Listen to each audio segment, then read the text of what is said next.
que l'émotion que je ressens depuis l'aéroport, où vous m'avez réservé un accueil sans pareil. Soyez-en félicités et remerciés pour ce signal fort.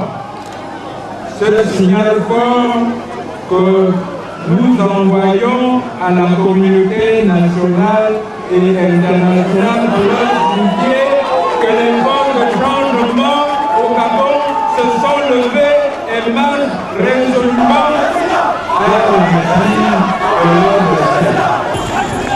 En tant que président élu des Gabonais et des Gabonaises, je lance un appel de la même pour dire que le mouvement est venu de se ressaisir et de faire du Gabon ce qu'il doit être.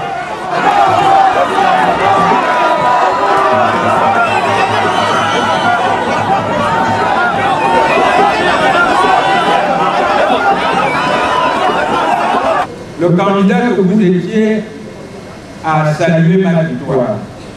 C'est un geste que je n'oublierai jamais. Accepter que je ne puisse pas encore dire,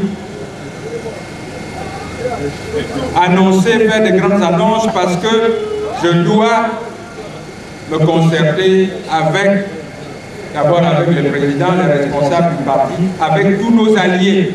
Parce que ce n'est pas l'action d'un seul homme, c'est l'action d'une équipe. Donc ce que je peux vous dire, nous allons prendre des initiatives dans les prochains jours. Et je vous le dis fermement, toutes les hypothèses sont sur la table.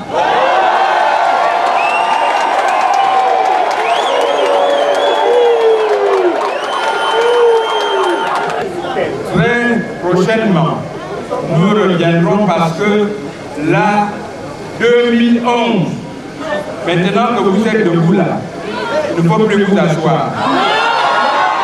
Maintenant là, on a dit que Côte d'Ivoire c'est pas Gabon, Ivoirien c'est garçon, et il faudrait que maintenant on sache que les Gabonaises et les Gabonais, ce sont des gens qui n'agissent pas à la légère. Ils prennent le temps de réfléchir. Moi, quand j'ai entendu le président Mimoto dire qu'Ali doit partir, je me suis dit, oh, si c'est le président Mimoto qui parle comme ça, c'est grave, l'heure est grave. L'heure est grave. La vérité d'hier n'est plus celle d'aujourd'hui.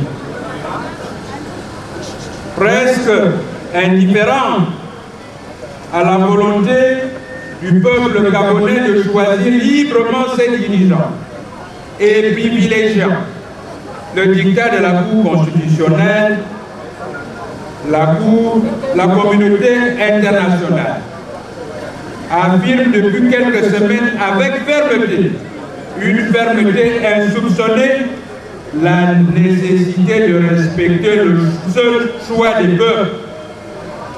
Place donc au président réellement élu par le peuple.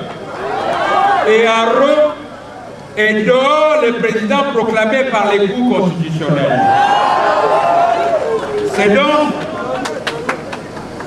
C'est cette situation que je viens de décrire et la trame de fond de la crise politique que traverse le Gabon depuis les élections présidentielles du 30 août 2009. En un mot, nous avons à la tête du pays un président non élu par les Gabonais, mais imposé par le ministre de l'Intérieur et la Cour constitutionnelle. Je vous dis, 2011 doit être l'année de la victoire et l'année de l'alternance, et c'est possible si nous le voulons. Comme je n'aurai plus l'occasion de vous parler avant nos prochaines rencontres, permettez-moi de vous souhaiter déjà une bonne et heureuse année 2011.